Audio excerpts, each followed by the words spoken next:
Sha'Carri Richardson might still compete at the Olympics despite her 30-day suspension from the Olympic team. It just means she might miss some key events, but she has received a minimal punishment for having tested positive for marijuana because she is cooperating. She says she wants no pity. She admits she made a mistake while coping with her mother's death. Nike standing by her, which brings us to tonight's point of viewer.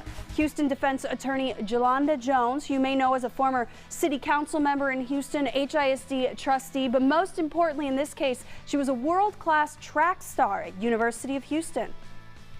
I won the 1989 United States Championship. I competed in the 1988 Olympic trials and the 84 Olympic trials. Here's the deal. We know as athletes that they're going to test us, right? And it's stringent. They will literally drag you off the track, take you to the doping place, and you gotta pee while they're watching you. How much sympathy is there in the industry? It's not like marijuana or THC gets mixed in with the supplement you bought at GNC. It's not like she can say, oh, this was an accident, I didn't mean to. I mean, she clearly is openly saying, yes, I did this, I made a mistake. No one has a problem understanding that taking steroids is bad. It increases your physical performance, perhaps.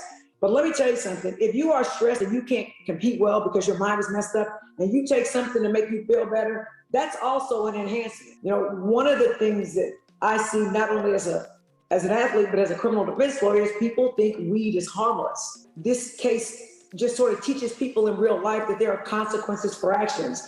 Her job happens to be running track. If you're at a regular job like Joe Schmo, they have a drug policy, you test positive for weed, maybe you're fired, maybe you're suspended without pay. So it's a real world view of what's going on.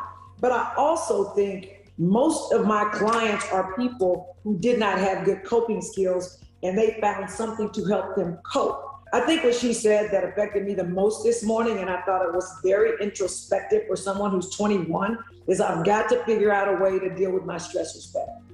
And you know what? That is a life lesson for everybody because she is not the only person who's gotten in trouble at their job and their life for using drugs because they don't have good coping skills. She's lost a lot of opportunities for money.